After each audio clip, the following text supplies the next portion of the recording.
Hello everybody and welcome back to the Brickazoid's Den.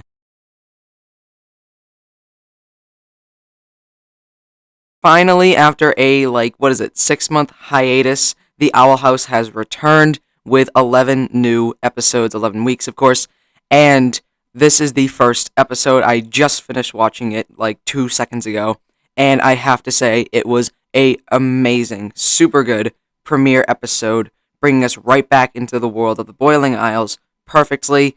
I wasn't too crazy about last episode, which was 6 months ago, which was Yesterday's Lie. That was the season 2A finale or mid-season finale kind of thing.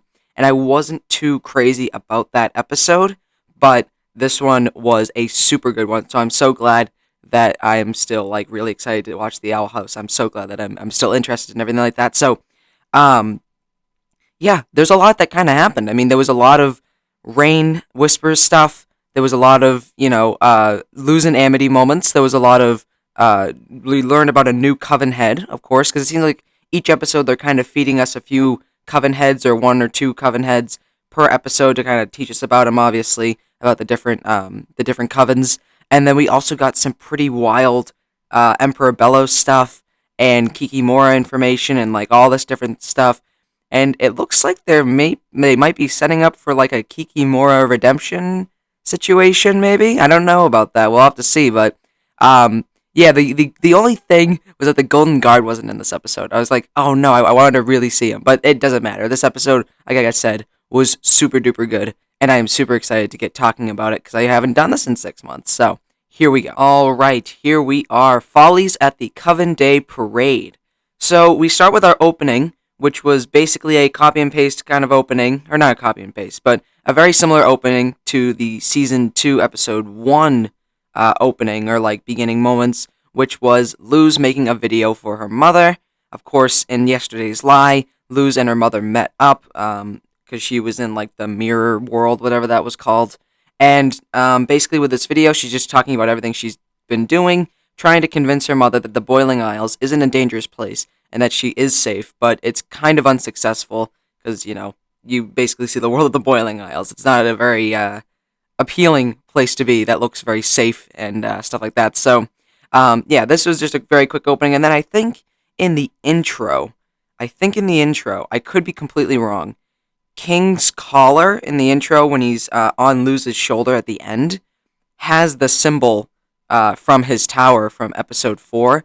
I could have missed that in the other intros from the previous season 2A, but I just noticed that now, so I don't know if that was changed or not, or if I just completely missed that. But yeah, that was just our opening, and then there's only one plot here, so there's no like plot B. There's just one straight plot, one straight story. It's a really good story. So here we go. What's great about this episode is that it gave us a lot of the familiar characters back in these episodes, so that we can, remember them from 6 months ago. And that's a perfect representation here, where it starts off with Willow, Gus, and Luz talking about what the Emperor Bellows really looks like under his mask. And Gus is asking Luz, because of course Luz has had a confrontation with the Emperor, what he looks like, but obviously nobody really knows. Amity then joins in on the conversation and asks about Luz's mother and how that all went. They ask how, did she use the door? Did she use the Titan's blood? Did she meet with her mom again? And she has to lie about it because she doesn't want anybody disappointed that it didn't really go too well, because Luz's mother was was really worried about Luz being in this other world and choosing to stay in this other world.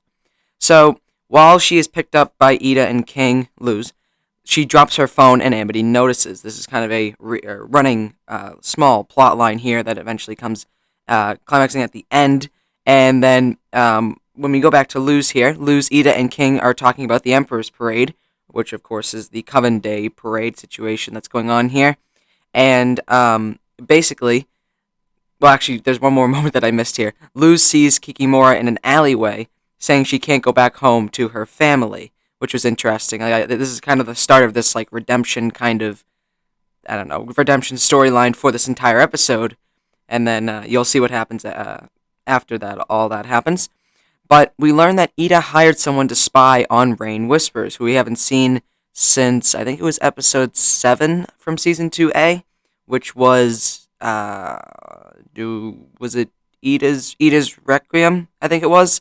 I don't remember exactly what number episode that was, but point is we haven't seen Rain in a very long time, and this episode has a lot of Rain in it, which is really cool to see. So Luz obviously didn't know about Rain previously in the other episodes, so now she's just kind of learning about it and kind of learning about Ida and Rain's relationship from the past, and now they want to try and make up a plan to go and save her. So Luz wants to use Kikimora as an inside person during the parade to find Rain, because Kikimora is kind of really sad. She's in a very vulnerable place currently because she can't be with her family, so Luz is going to use that to her advantage to kidnap Kikimora and Rain, and that's basically how they're going to get him out of there. Because, of course, Kikimora can't leave the Coven Day parade because she is a Coven, and a part of the Emperor's Coven, so it just wouldn't be right for her to leave. So she can't actually see her family, and Rain just, they have to find Rain, basically. So anyways, Luz, Hooty, King, and Ida put together a float for the parade in order to get Rain and Kikimora back, basically. So one quick moment that I also wanted to mention was that King met with Edric about getting fireworks, and apparently Edric is a fireworks dealer on the side, which is like illegal, I think. In the Boiling Isles, I guess, was the kind of what they were hinting at, which was funny. And then we also got to another scene where Willow is working out, so that's interesting. And then also Amity notices Luz has kind of been lying about maybe going to the human realm or not, because Luz says that she didn't, but Amity kind of suspects that she ended up going and that it maybe just didn't go well. But we also get this very cool moment where Amity and Willow start to seem to be bonding again, as like they were friends when they were younger. Anyways, we go back to learn about Tara, the plant coven leader, who is a very scary character, as we see later on in the episode. And basically, she is causing Rain to forget everything by drinking these like herbs or things like that, or this tea that they talked about in this moment here. So that's very interesting that she has that ability to make like different like potions, or I guess elixir potions, kind of like a potion coven thing, which is interesting. So the parade begins. Rain is playing music for the parade. Kikimora is driving the float, and King and Hooty are piloting a bellows float. Of course, they're mainly used for a comedic relief, I guess, moments here, which there is a lot of those. And while Luz and Ida use invisibility glyphs to kidnap Rain and Kikimora. Turns out Amity follows Ida and Luz, and Kikimora and Rain. While Hooty and King escape in the bellows float. Hooty basically, I don't know, takes some of his body and makes it like Bellows legs. I don't know. Like the float is just a reconstruction of like Emperor Bellows, and then he just uses his, I don't know, tube to rock or jump around as the float, which was weird. Anyways, Rain is mad at Ida because she forgot everything. So then we kind of have this really crazy cool fight with a Bard Coven character, which we haven't really seen a fight with a Bard Coven character besides probably the Rain Whispers episode from Season 2A. But we have Ida versus Rain. Of course, Rain forgets everything, so they're not really able to remember Ida very well, or remember that they had the resistance that they kind of built. While that is all happening, Luz and Kikimora hide from Tara and use the invisibility glyphs and things like that to escape Tara, but she basically catches them, but Amity is there to quickly stop Tara from basically killing Luz and Kikimora. So I also wanted to mention here there was an abomination, like Amity made an abomination construct, I don't know what you would want to call it, and it was a skateboard, which was really weird. I've never seen that before, or anybody's really seen that before in the Owl House. It's mainly just been the abomination like creatures. But then we move on again to Rain versus Ida. This fight kind of continues, and Ida continues to try and get Rain to remember who they are and kind of everything that happened, because Rain believes that they were just stuck being sick and having to be taken care of in a hospital or in a medical wing, and doesn't actually remember the Resistance fighting Darius and Eberwolf and all those different characters, and starting basically the Resistance against Bellows. So then we have, let's see, Ida is unsuccessful, doesn't really happen at getting Rain to remember, and has to use an invisibility glyph to escape the Emperor's Coven and having to leave Rain there. So Rain is definitely going to be coming back in a later episode, which is very exciting, and potentially a villain, which is kind of sad. We move on to Kikimora was basically tricking Luz and Amity the whole time because she wants a promotion. We learn this as Luz is basically putting Kikimora on the hand dragon thing. I forget what its name was. They said it in the episode, but I didn't write it down. Um, and Kikimora reveals that she was basically just trying to trick them because she wants a promotion from the Emperor's Coven, which would be given to her by Tara, and we learn what that promotion really is. So Amity and Luz fight Kikimora and the dragon with this very smooth animation style that we've seen before in the Owl House episodes, which is super great to see again. But a really cool fight because it's Luz and Amity working together using glyphs and abomination magic, and it looks really cool. There's like a abomination like fist cannon thing that they use, and they put ice glyphs on it, and it was really cool looking. So the fight doesn't really end, but is stopped by Tara, the plant coven leader, and let's see. Kikimora, quote unquote, passed to get the promotion, and that is that she gets to live. So that was very interesting. Tara seemed like she was probably going to kill Kikimora in that moment, but she passed the promotion. Next, we learn that from Tara, as she's walking away, basically, she leaves Amity and Luz alone, that the Emperor is looking forward to meeting Luz again, which is interesting. Of course, this just further fuels the theory that Emperor Belos is probably a human and is probably Philip Wittebeen or his brother. I forget his brother's name. I don't know if they said it, but one of the Wittebeen brothers. So that is very interesting to have the Emperor, who is a human character, meeting with Luz and other humans. So yeah, we'll have to see how that goes down, and that's definitely going to be in another episode of the Owl House way later down the line, I think. Probably more like Season 2 finale-ish. And we have gotten episode titles for Season 2, which is good, and we'll kind of go through those at the end of the video here. But Amity confronts Luz about the door and going to the human realm, because of course Luz lied, and they kind of talk about what happened, and it seems like Amity isn't really mad at Luz for lying or anything like that, just kind of understands what's going on and wants to know what's going on, which was a very good moment.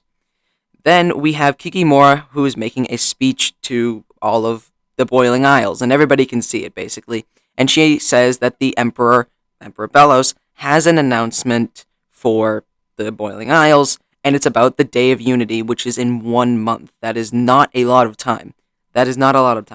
So they don't have a lot of time to take down Belos and do whatever they need to do. But what's really cool about this whole speech was that we actually get a shot of Lilith and Gwendolyn, which of course is Ida's sister and Ida's mother, watching the Belos announcement. So I believe for episode 12, which is next week's episode, Lilith returns, I believe. I think that was in the description. I'll have to go back through and look at that, but I believe Lilith returns next week, which is pretty exciting. It would be great to see her again. We haven't seen that her character in a little while, but the big kind of like ending moment here of this whole situation was that Emperor Belos shows his face to all of the Boiling Isles on the broadcast of the announcement, and now it seems like the Boiling Isles kind of respects the Emperor a little bit more. They're a little bit more excited for the Day of Unity, obviously not really understanding what is exactly going to happen, but just having, Belos show his face brings, a closer connection to him in the Boiling Isles, and now everybody's just kind of, understanding of him. He's like, yeah, they're ready for the Day of Unity. They're excited for it. So that is definitely a dangerous thing that Belos basically has publicity on his side. So, alright. So that was all for Follies at the Coven Day Parade. I am so glad to have the Owl House Season 2 return. And I wanted to talk about this. I know I said this a few minutes ago, but yes, there were the episode titles for all of Season 2B have been released up until May 28th, which is, of course, the season finale. And I don't remember all of them off the top of my head. I don't have a list in front of me currently, but of course there is Follies at the Coven Day Parade. Next week, I believe, is Elsewhere, Else When. And that, like I said, I think has Lilith in it as well as Luz. They're going to go on some sort of adventure. Then there is a few other episodes. I don't remember again. I'd have to think. But there's one episode. I don't remember where it is on the weeks list, but it is called Hollow Mind, I believe. And judging by the very quick 30-second trailer that we got for the Owl House Season 2B, there was a shot of Luz and Hunter in some sort of like Emperor's Coven like painting room. And I think I'm not the only one who believes this. I think this is like a general theory that episode they are going to be going into Emperor Belos's mind, just like the episode from season 1, Understanding Willow, where they went into Willow's mind. This would be going into Belos's mind to kind of learn about his past, and that is a super super exciting episode for me. I cannot wait to learn everything about Belos. There was also a shot in the trailer about which was a young child, I presume human, who was wearing a wooden mask that looked like Emperor Belos's mask, and it was like purple, which I think was also a symbol from the Understanding Willow episode when you're inside somebody's head. So again, cannot wait for that episode. That episode's called Hollow Mind. Again, I don't remember which week it was, but I cannot wait for that episode. But it's going to be a few weeks before we get that one. So I'm now excited for next week because, of course, this episode was really, really good, and I cannot wait for next week, which is Elsewhere, Else When. So, after all that, I hope you enjoyed this video. I hope you watched the Owl House Season 2B, and I hope you enjoy it like I did. And if you enjoyed this video, do the common YouTube stuff, like, comment, subscribe, and I will see you guys later.